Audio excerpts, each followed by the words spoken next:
আসসালামু আলাইকুম সবাইকে, আশা করি সবাই ভালো আছেন, সুস্থ আছেন অ্যান্ড হাইওয়ে স্টোরির সাথেই আছেন। আর আমি আছি আজকে আমার নতুন হিরো থ্রিলার 4V নিয়ে। আজকে আপনাদের সাথে হিরো থ্রিলার 4 ভালভের কেনার কাহিনীটা আপনাদের সাথে শেয়ার করি। আচ্ছা, মূলত আমি 2 ভালভ নিয়ে খুবই ভালোই ছিলাম, বাট বাই মিস্টেক আমি একদিন হিরো 4 ভালভ এই বুধবার দিন দেখার জন্য গেছিলাম।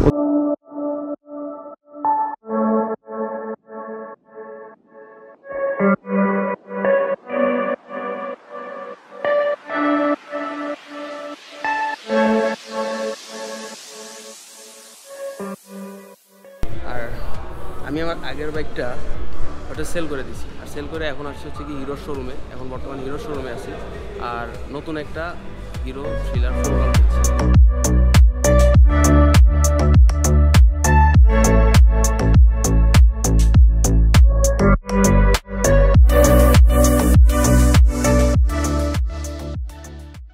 কালারটা দেখা, ম্যাট ব্ল্যাকের মধ্যে দেখা আর নিয়নটা দেখা, দুইটা দেখেই আমার খুব বেশি ভালো লাগছে। তো বেশি ভালো লাগার পরে ইনস্ট্যান্ট কাস্টমার পরের দিন জোগাড় করে সকালবেলা বাইকটা বিক্রি করে দেই আর 4 ভালভটা নিয়ে ফেলি। আজকে ঈদের আগের দিন আমি নাম্বার ছাড়া বাইকটা নিয়ে দিব্যি ঘুরে বেড়াইতেছি। এটা মোটামুটি 52-53 কিলোমিটার রাইড করা হয়েছে। আর এই রাইডের এক্সপিরিয়েন্স থেকে যেটা আমি বলতে চাই সেটা হচ্ছে এর ইনিশিয়াল পাওয়ারটা মোটামুটি খুবই ভালো। খুবই ভালো বলতে আগের 2V তুলনায় খুবই ভালো, যেটা হলো 4 ভালভ। আর মাইলেজের ব্যাপারটা আমি এখনও জানি না, যেমন দেখা গেছে যে এখন 53 কিলোমিটার চালাইছি, এতে আমার আগের 2 ভালভটায় অলরেডি 1-2 দাগ চলে যেত, কারণ ওইটার একটু সেন্সরে মনে হয় প্রবলেম ছিল। আর এইটায় দেখতেছি যে না, এখনও ওই ধরনের কোনো কিছু ইস্যুস নাই, এখনও কোনো কিছুই হয় নাই। তো এটার সেন্সরটা মনে হয় আগের তুলনায়, এখন আর কি আগের তুলনায় কি সেন্সরটা এখন ভালো করছে। মূলত এইটাই আমার যেই ডিফারেন্সটা লাগছে সেটা হচ্ছে কি এটার হ্যান্ডেল বারটা একটু ওয়াইড 2 ভালভের তুলনায়। আর মিটারটা আমার কাছে একই রকম লাগতেছে, যদিও বলা হয়েছে এর মধ্যে বেশ কিছু জিনিসপত্র অ্যাড করা হয়েছে, বাট আমি ওগুলোর অপশন এখনও খুঁজে পাইনি, রিসার্চ করি নাই। যদি রিসার্চ করতাম তাহলে পাইতাম।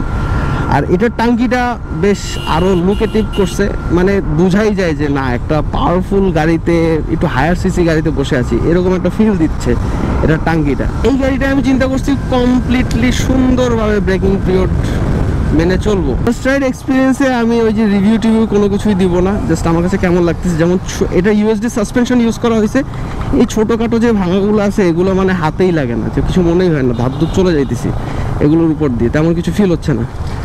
আচ্ছা, বৃষ্টি পড়তেছে, আজকের ভিডিওটা বেশি বড় করব না, এইখানে শেষ করব, কারণ বৃষ্টিতে ক্যামেরা ভিজে গেলে সমস্যা, আমাকে একটু ভিতরে রাখতে হবে ক্যামেরা সব কিছু।